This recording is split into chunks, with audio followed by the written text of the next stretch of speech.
Eu desejo, na tarde de hoje, tecer alguns comentários e considerações a respeito do que a imprensa, ao longo desses últimos 30 dias, e com especialidade em relação ao episódio do julgamento do Mensalão, com declarações publicadas pelos jornais do país e revistas, de um dos acusados e condenados do Mensalão, tentando denegrir a imagem de um homem que, na verdade, tendo em vista a sua origem, nordestino, pobre, retirante, e com a força de vontade, determinação, chegou a ocupar o cargo mais relevante da administração pública federal, ou seja, a presidência da República.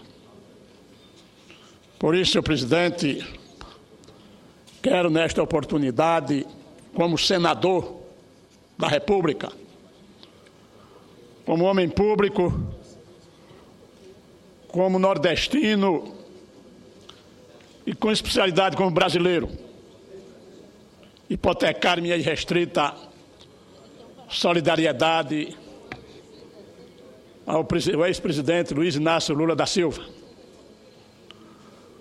Ao Lula, assim como fizeram meus colegas senadores Eduardo Braga, Vanessa Graziotin, Wellington Dias, Eduardo Suplicy, Humberto Costa, Walter Pinheiro, Lindenberg Farias, Ana Rita, Paulo Paim e o próprio presidente Sarney.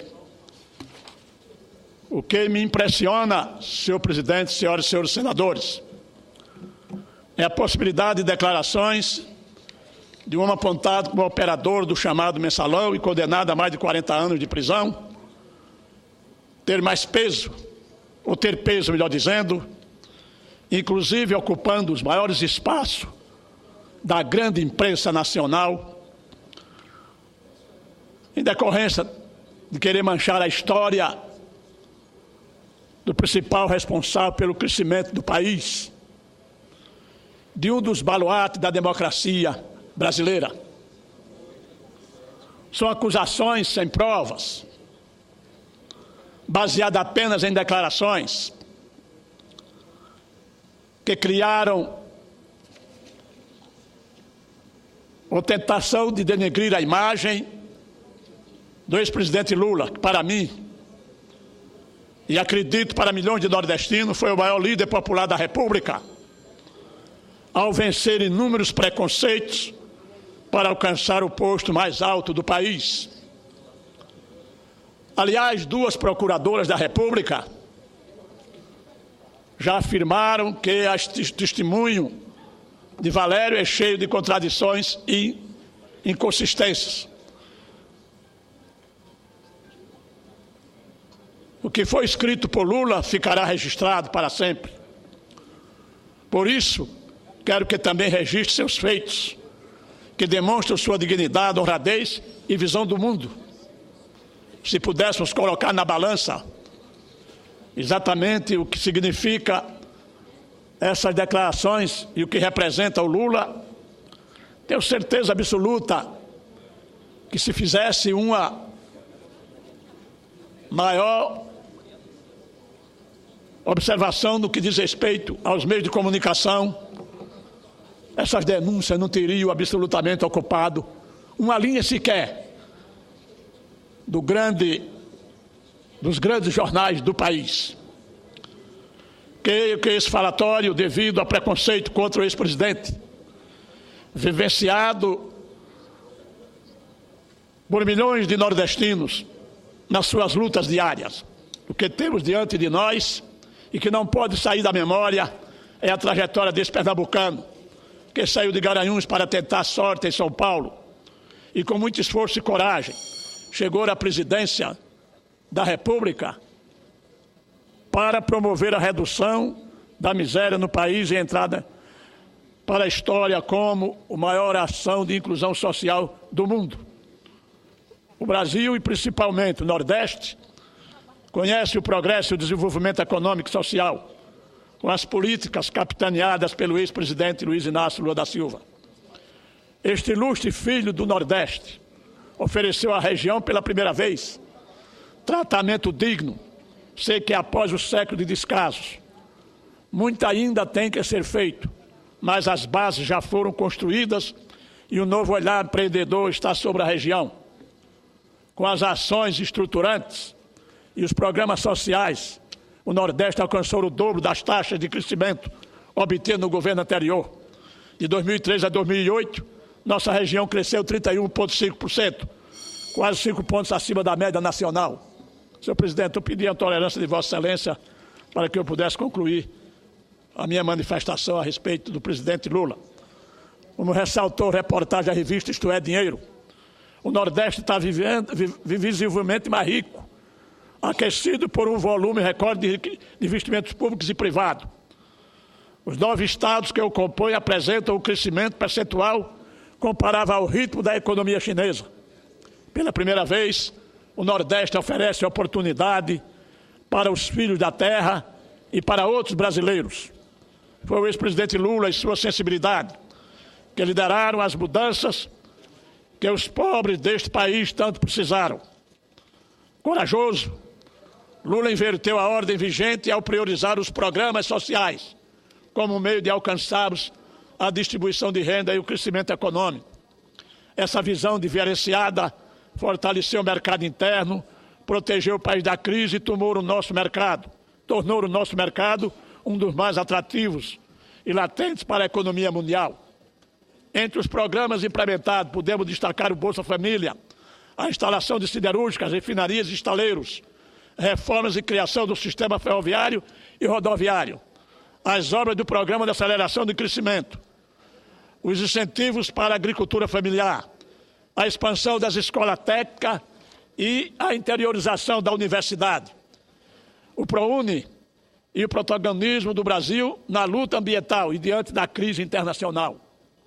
E o desenvolvimento não veio apenas por meio de medidas assistencialistas, mas do fortalecimento da cadeia produtiva, o que permitiu a queda da taxa de desemprego em 2003 e 2006, a criação de mais de 981 mil postos de trabalho com carteira assinada no mesmo período, e o total de pessoas ocupadas cresceu 8,6%. Assim conseguiu pôr em prática o ditado de que não adianta dar o peixe, e sim ensinar a pescar. E assim os brasileiros começaram a acreditar que é possível acreditar na nossa força e na nossa gente, como agentes transformadores da realidade. Com Lula no Brasil, despontou no cenário internacional. E agora podemos dizer que o futuro finalmente chegou. Vejo nos ataques ao ex-presidente uma tentativa de desqualificar sua história, diminuir suas conquistas, uma história que contribuiu para a defesa da democracia como opositor da ditadura, deputado constituinte, fundador do Partido dos Trabalhadores, além de ter sido um líder sindical fundamental nas conquistas dos operários e dos trabalhadores brasileiros. Lula é o alvo preferencial para desqualificar tudo aquilo que é diferente. As classes que tradicionalmente comandaram o país, pobre, retirante e nordestino, sem curso superior, desafiou as elites e contra todas as possibilidades. Chegou à presidência para liderar seu povo com a experiência de quem sofreu na pele as limitações impostas por um país que só concentrava a renda em nichos de prosperidade e deixava à míngua as regiões que mais precisavam, como o Norte e Nordeste. Na falta de argumentos racionais, já que o governo Lula tem a aprovação máxima da população, seus opositores utilizam a intolerância e o ressentimento para tentar desqualificá-lo, seus objetos, seus projetos e conquistas para o país. Presidente Lula, cabe a nós, homens públicos, demonstrarmos todos os avanços do seu projeto, que reduziu a miséria e virou exemplo para o mundo.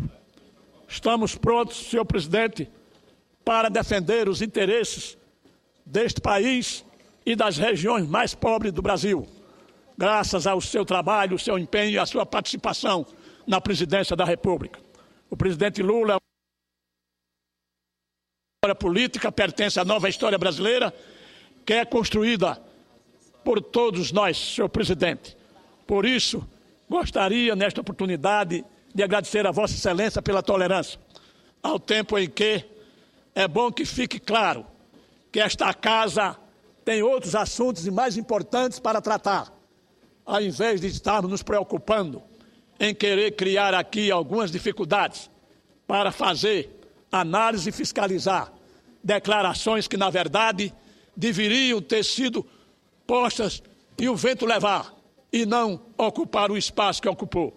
Senhor presidente, senhores senadores e senadoras, esta é a razão maior da minha presença no Senado, na tribuna do Senado Federal. Como nordestino, como brasileiro, hipotecar a minha solidariedade, a solidariedade do meu estado de Alagoas, que só teve a oportunidade de vivenciar momentos de crescimento, quando o presidente Lula foi presidente da República. Apesar, senhor presidente, do estado de Alagoas ter dado a este país, meu caro senador Aloysio Nunes, 3 presidentes da República. 3 presidentes da República deu o estado de Alagoas, o penúltimo estado da federação.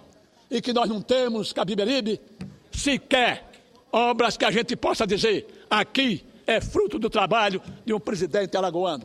Mas sim, o presidente Lula, pernambucano, vizinho do meu estado.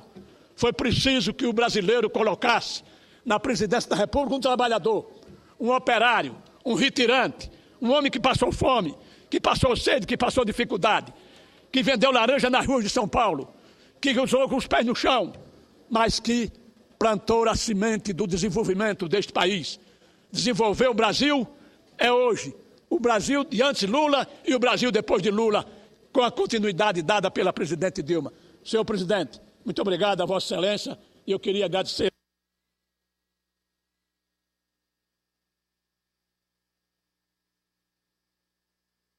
Presidente, quero, ao encerrar, dizer ao Brasil e ao Nordeste que nós estamos na defesa intransigente do presidente Luiz Inácio Lula da Silva, que tem sido injustiçado por quem não tem a menor condição, nem moral, nem pessoal, de fazer qualquer tipo de declaração que venha atingir a dignidade de um homem que foi um benfeitor deste país, um benfeitor dos pobres. Só faz isso quem não sabe o sofrimento da pobreza. E o Lula chegou para exatamente minimizar essa dificuldade. Muito obrigado, senhor.